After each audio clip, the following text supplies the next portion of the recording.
Hello everyone, I'm Ankit and you're watching StudyIQ IS English.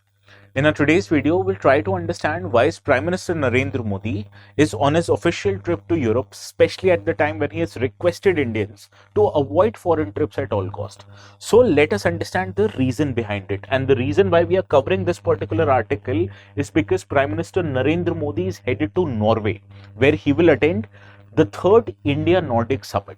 Not just this, he's also on his official trip to many other countries in Europe, including Netherlands, Switzerland, and Italy. Now, you need to understand this trip of Prime Minister Narendra Modi was planned originally last year in the month of May, but it was postponed due to the conflict that happened between India and Pakistan during Operation Sindoor.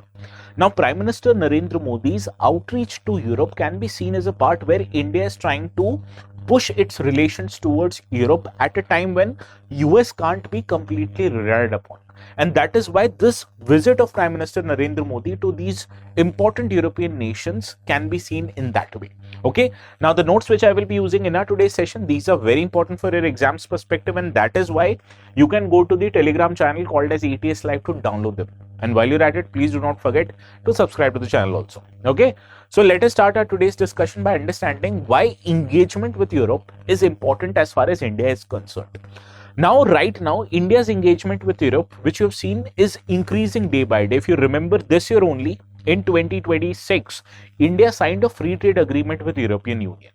So here, it can be seen as a larger attempt by India, especially at the time when US as a major partner can't be relied upon. Why? What is the reason behind it? Because especially since Donald Trump became US president, you have seen there is an element of unpredictability associated with his personal behavior as well as the overall outlook of US government towards its important partners, including India. And here, Europe becomes very important because first of all, Europe has positioned itself as a reliable partner. It is also shedding its past inhibitions that it had when it came to engagement with India. On the other hand, India is also what you can say warmed up towards Europe. It sees now Europe as an opportunity where they will invest their capital into India. They will be a destination for Indian people, especially the skilled labor workforce that moves around across the globe looking for better opportunities. Similarly, the technological powerhouse that Europe is, it can power India's growth story. And that is why for each other, both of these countries are a very good option. And that is why you can see India's engagement with Europe in recent times are on an uptick. Okay, now let us take instances of where Narendra Modi is going to and what are the importance of these countries and these organizations as far as India is concerned. You will realize I'm not taking this in a sequential manner. I'll take the countries which are more important first, and then we'll look at the countries which are relatively less important as far as this particular visit is concerned. First, I'm going to talk about the India-Nordic summit which will happen in Oslo, that is the capital of Norway, on May the 19th. So this is not Prime Minister's first stop. Rather, it is a stop in between. Now, here, Prime Minister Narendra Modi is to attend India-Nordic summit. This is the third summit. The first summit, it was held in Sweden, Stockholm in 2018, and the second summit happened in the Denmark city of Copenhagen in 2022. Right? Now, this summit between India and Nordic countries are 5 countries located in Northern Europe. What are these countries? I have made an abbreviation. It is quite easy to remember. FINDS is the abbreviation of Nordic countries. Finland, Iceland, Norway, Denmark and Sweden. So these are the 5 Nordic countries. Now you need to understand Nordic countries in general only have summit with another country, that is US. So India is second country in that regard. Now, what is the economic importance of Nordic countries as far as India is concerned? India sees these countries from the lens of trade and investment. The bilateral trade that happens between these two countries are very close to $19 billion with equal emphasis on both import and export as far as India is concerned. Now, what is the geographical position of Nordic countries? I have attached the map, and as I have told you the abbreviation, FINDS is the abbreviation, FINDS. These are the 5 Nordic countries that you can remember. Now, economically, as I was talking about, there are 700 Nordic companies who operate in India and 150 Indian companies, they operate in Nordic countries, right? Now the summit that is going to happen, the third India-Nordic summit, it is expected to boost the government's efforts to boost manufacturing in India through Make in India. Similarly, it is going to provide much needed investment flows into India. As we have seen recently, the foreign portfolio investments are taking away their money from India to other Western markets like US. So to reverse that to happen, we need more investment flows which can come from these Nordic countries. Similarly, many pension funds of these Nordic countries are very cash rich in nature, and they provide foreign portfolio investments in India, which also would be a good news. Similarly, interacting more with these countries, India can also build upon the India-European Union FTA, which it signed this year. It will also build upon the India-EFTA trade and economic partnership agreement. This agreement India signed with European Free Trade Association. What is a European Free Trade Association? It can be seen somewhat different from European Union.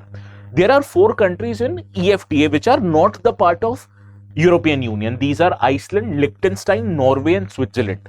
So they've formed a free trade agreement within them, and they are interacting with India, with whom we have signed the free trade agreement, right? So these are the important terms that you have to remember. 5 member countries of Nordic and 4 member countries of EFTA, European Free Trade Association.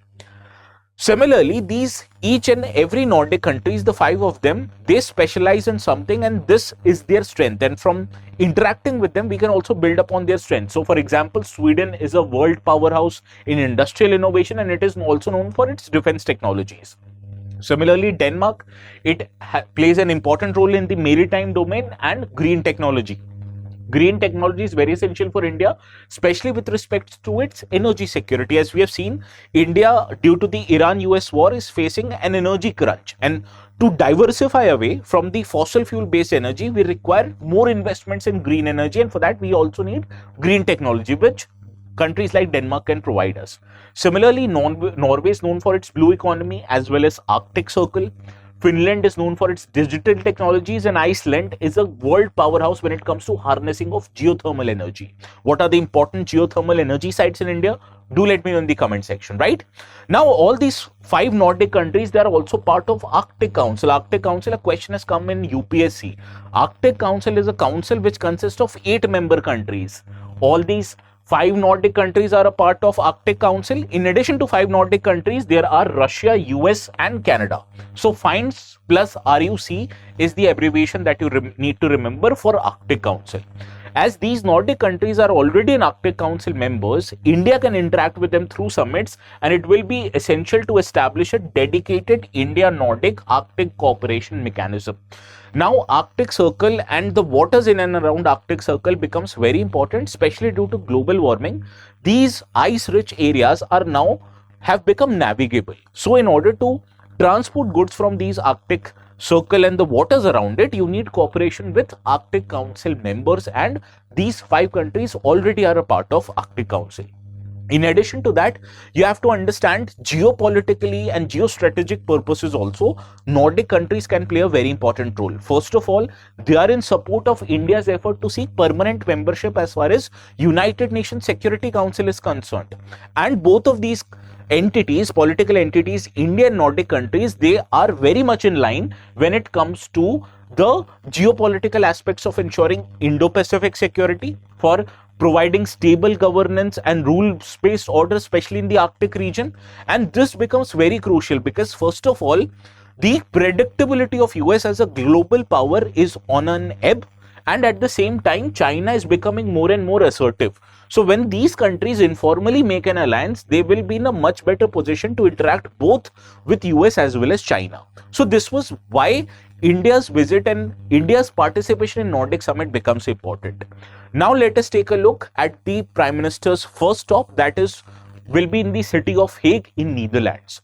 Now, both strategic and geopolitical purposes, the Netherlands these days interacts with India not just as a market but as a major emerging power, and this is Prime Minister Modi's second visit since 2017. What you have to understand, the Dutch, they are pioneer in frontier technologies, and when they will be partnering with India, which is known for its scale of deployment, this would ensure that innovation would meet the scale, and it would be visible in many different domains, in domains of semiconductors, water harnessing technology, hydrocarbons and hydrogen, as well as maritime technology.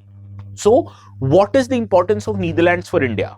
Economically, Netherlands is India's 11th largest trading partner, and it is most importantly third largest export destination. For India, Netherlands acts as a gateway to European Union markets because the biggest port in the entire of Europe, Rotterdam, it is located in Netherlands, and it is also largest India's market in Europe. Now, the trade between these two countries in the financial year of 2024 and 25 was very close to $27.8 billion. So you can understand the importance of Netherlands as far as trade, India's trade with European Union is concerned. Now, in terms of investment, Netherlands is India's fourth largest investor with cumulative investments up till date in FDI. It amounts to more than $55 billion. And similarly, India's outward foreign investments to Netherlands also stand at $28 billion. There are some total of both these countries, if you put together, there are some total of 300 companies operating in India. Have you heard of Philips? Philips is an important name in Indian households, and Philips is a Netherlands-based company. Now, this partnership that India solidifies with Netherlands, it becomes very important if you have to harness the benefits of India-European Union Free Trade Agreement, which again was signed this year itself. Now, during this visit of Prime Minister Modi, it is expected that Tata Electronics would sign a agreement with ASML, which is a semiconductor-based manufacturing company of Netherlands. Now, they are going to sign an agreement to equip a semiconductor fabrication plant in the city of Dholera of Gujarat. Now, at the time when India battles the crisis of energy supply, as I said, due to Iran-US war, energy security and as far as emphasis on clean energy becomes very important for India. And agreements on these very aspects are expected to be signed. Similarly, Prime Minister Modi along with the Dutch PM will also visit a dam which is a part of India-Dutch collaboration when it comes to harnessing water to make clean energy, water management as well as sustainable fisheries. Now, these are efforts on both countries' parts to move away from fossil fuel-based economy towards more green as well as clean energy sources. Similarly, another stop of Prime Minister Modi would be the city of Gothenburg in Sweden, and this is Prime Minister's first visit to Sweden after 8 years. Now, this in strategic and geopolitical context, India's interaction with Sweden can be seen as a part that Sweden is a global powerhouse when it comes to investment, right? Sweden makes 3% of its GDP equivalent of investment in research and development, and it has ranked consistently among the top performers as far as European Innovation Scoreboard is concerned. European Innovation Scoreboard, it is published by the European Commission. Please remember it. A question can come in prelims this year.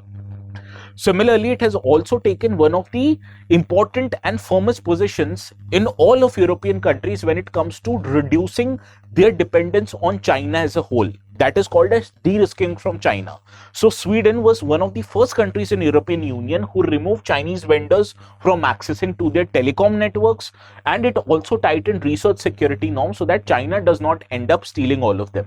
And it also makes India an important market for Sweden because Sweden wants to diversify away from China, and which is the next best option? None other than our own country, India. And that is why this partnership becomes very crucial when it comes to diversification away from China is concerned, and India is here seen as an alternative.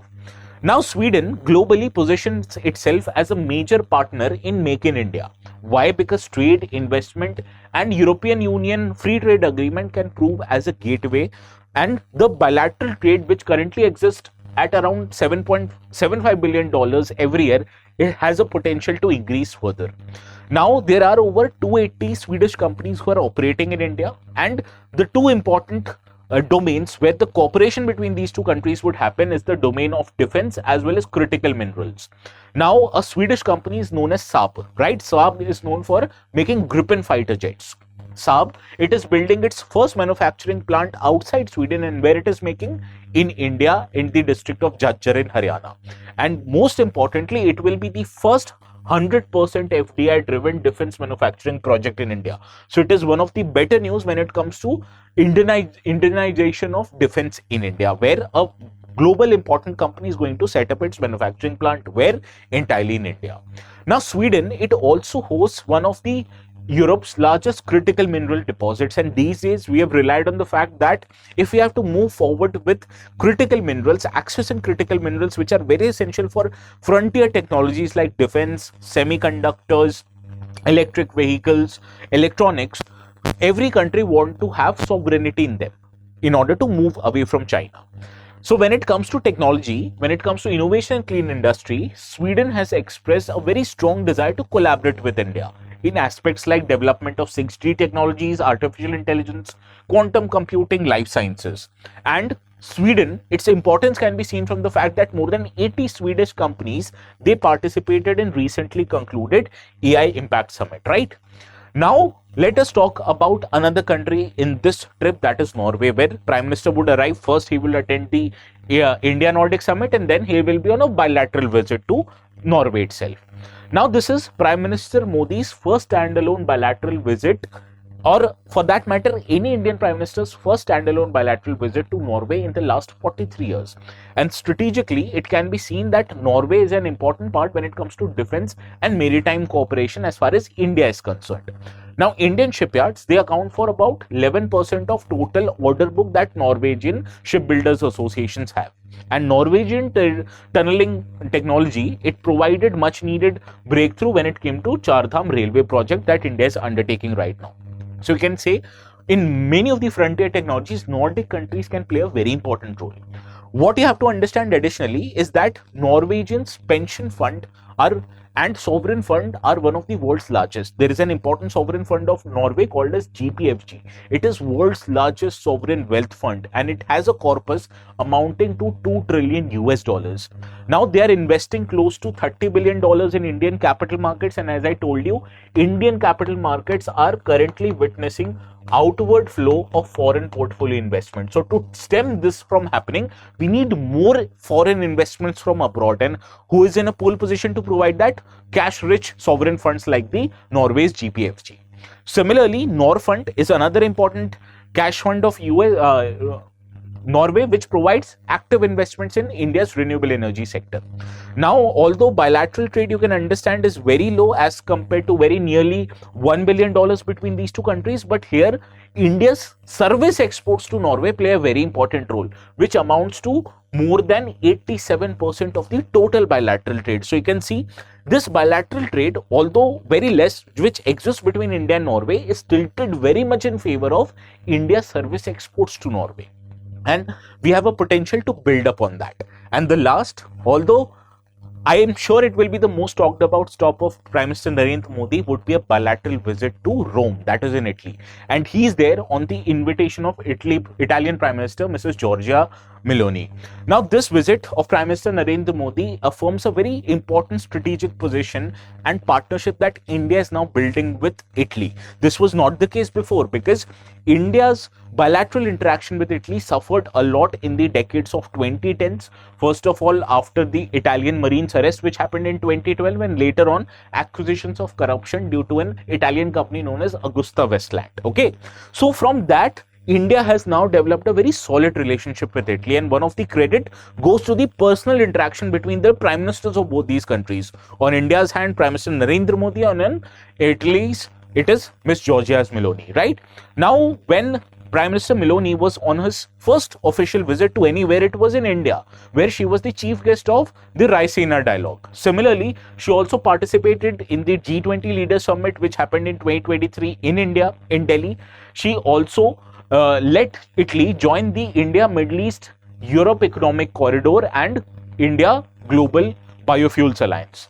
Now, Italy, being the championing cause of IMECC, acting as a founding member, provides Italy as a western anchor of this corridor. Now, this IMECC is very important as far as India is concerned. First of all, it provides us the stability of much needed integrity of the supply chains, and more importantly, it gives us a boost to India's energy security, which in today's day and time is one of the key priorities of India as a sovereign nation.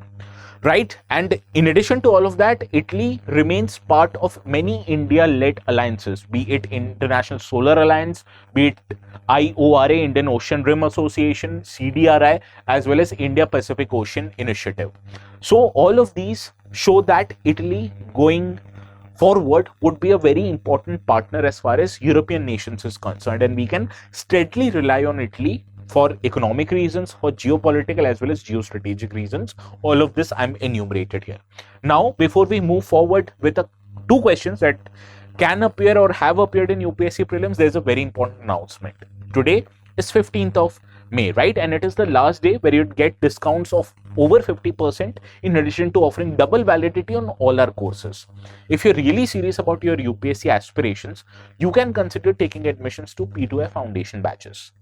In P2F Foundation batches, we provide you not just with live classes and recorded lectures, but you also get access to mentorship support, to test series, and all of these are inclusive part of P2F Foundation batches, which are offered separately for students looking to prepare in 2027 as well as 2028. If you want to take admissions and apply the code ATS Live, you're going to get maximum discounts even over above what we are promising here. I'm sorry for that, right? And this offer once again would end on 15th of May. That is today by the end of day. Okay. Now, this is the question that I want you to solve. This is basically a practice question I've curated. How many of the above are members of European Free Trade Association? Do let me know the correct answer of this question in the comment section. And one another question that appeared in 2014. How many of the above 5 countries are the members of Arctic Council? Okay. For both of the answers, do let me know in the comment section. And what do you feel about this visit? How important is it? Please let me know your opinion in the comment section. And the ones who are waiting to download the notes, you'd get it on this particular Telegram channel called as ATS Live. So this is all from my side for today. I'll see you again each other tomorrow. Please have a very good night.